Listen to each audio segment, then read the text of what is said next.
નમસ્કાર દર્શક મિત્રો, ગુજરાત ડિવિઝન ન્યૂઝમાં આપનું હાર્દિક સ્વાગત છે। સમાચાર છે, લીમખેડાની તીર્થ ઇન્ટરનેશનલ સ્કૂલ સામે ગંભીર આક્ષેપ। ટોપર વિદ્યાર્થીઓનું પરિણામ રોકી ફીના નામે માનસિક ત્રાસ તપાસ માટે 3 સભ્યોની ટીમ સ્કૂલ પહોંચી। દાહોદ જિલ્લાના લીમખેડા તાલુકાના જેતપુર દુ ગામે આવેલી તીર્થ ઇન્ટરનેશનલ સ્કૂલના સંચાલક સામે ભારે દાદાગીરી અને મનમાનીના ગંભીર આક્ષેપો સામે આવ્યા છે। ધોરણ 10ની બોર્ડની પરીક્ષા શાળામાં 3જા ક્રમ મેળવનાર તેજસ્વી વિદ્યાર્થીની કૃપાલી ભરવાડનું પરિણામ શાળા સંચાલકોએ રોકી રાખ્યું હોવાના આક્ષેપો વાલીઓએ કર્યો છે।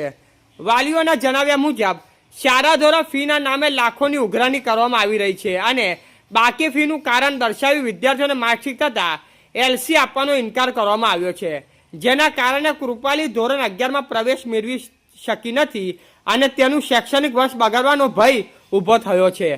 ચોંકાવનારી બાબત એ છે કે શાળા સંચાલકો વિદ્યાર્થીઓની શૈક્ષણિક સિદ્ધિ અને ફોટોનો ઉપયોગ પોતાના પ્રચાર પ્રસાર માટે કરી રહ્યા છે, પરંતુ તેને જરૂરી શૈક્ષણિક દસ્તાવેજો આપતા નથી। વાલીઓને આરોપ લગાવ્યો છે કે શાળા દ્વારા વર્ષ બગાડવાની ધમકી આપી વિદ્યાર્થીઓને સતત માનસિક ત્રાસ આપવામાં આવી રહ્યો છે। આ મામલે વાલીએ જિલ્લા શિક્ષણ અધિકારીને લેખિત ફરિયાદ આપતા શિક્ષણ વિભાગ હરકતમાં આવ્યું છે। જિલ્લા શિક્ષણ અધિકારીએ સમગ્ર ઘટનાની તપાસ માટે 3 સભ્યોની તપાસ સમિતિની રચના કરી છે। તપાસ ટીમ સ્કૂલ ખાતે પહોંચી સમગ્ર મામલે ઝીણવટભરી તપાસ શરૂ કરી ચૂકી છે। તપાસ સમિતિ ટૂંક સમયમાં પોતાનો અહેવાલ જિલ્લા શિક્ષણ અધિકારીને સોંપશે। અહેવાલના આધારે જો શાળા સંચાલકની મનમારી અને નિયમ ભંગ સાબિત થશે તો તેમની સામે કડક કાર્યવાહી કરવામાં આવશે। હાલ આ સમગ્ર મામલે વાલીઓ અને જાગૃત નાગરિકોમાં ભારે રોષ જોવા મળી રહ્યો છે અને જવાબદાર સામે લાખલારૂપ કાર્યવાહી કરવાની માંગ ઉઠી રહી છે। રિપોર્ટર વાદી બરવતસિંહ, લીમખેડા, દાહોદ। મારું નામ સુનિલભાઈ નારાયણભાઈ ભરવાડ, હું અંજારિયા, પોસ્ટ પહાડ, તાલુકો લીમખેડા, જિલ્લો દાહોદ। હું એક મધ્યમ વર્ગ ગરીબ ખેતીવાડીનો ધંધો કરું છું। મારી દીકરી નામે કૃપાલીબેન તીર્થ સ્કૂલમાં અભ્યાસ કરે છે ધોરણ 4થી। મેં રેગ્યુલર તમામ દરેક વર્ષે રેગ્યુલર ફી ભરેલ છે।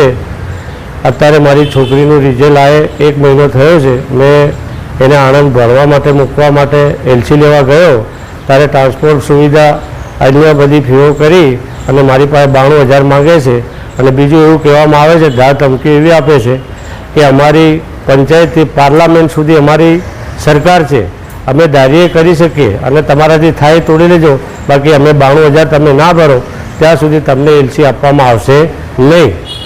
હું જિલ્લા કલેક્ટર સાહેબને તમામ જગ્યાએ અરજીઓ આપી આવેલ છે।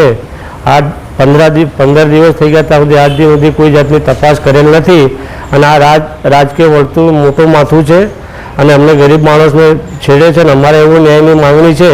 મારી છોકરીને તાત્કાલિક આણંદ એડમિશન લેવા માટે એલસીની જરૂર છે પણ એલસી આપતા નથી। આવી રીતે દરેક ગરીબ ખેડૂતોના બાળકોને ફી માટે હેરાન કરેલ છે। મારી છોરીને બી વારંવાર સ્કૂલમાંથી બહાર ઊભી રાખેલ છે, તારકામાં ઊભી રાખેલ છે। અવારનવાર મારી છોકરી કેટલા વખતો રડતી ઘરે આવીને કહે છે પપ્પા ફી માટે હેરાન કરે છે।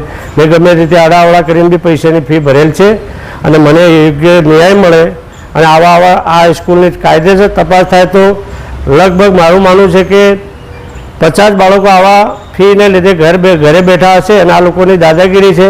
આ સ્કૂલની કાયદેસર તપાસ થવી જોઈએ।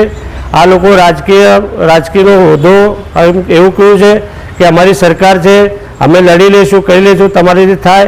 આવા 50 બાળકોની એલસીઓ અત્યારે જમા હશે। તાત્કાલિક વહેલી તકે આ લોકોને આ સ્કૂલની તપાસ થાય અને સેલ્ફ ફાઇનાન્સ જેટલી સ્કૂલો છે ત્યાં સેલ્ફ ફાઇનાન્સવાળી સ્કૂલોમાં તપાસ થાય, યોગ્ય વાલીઓને ન્યાય મળે અને મારી છોકરીને વહેલી તકે મને એલસી મળે તો એનું આગળનું ભવિષ્ય સુધરે એવી મારી નમ્ર અરજ છે।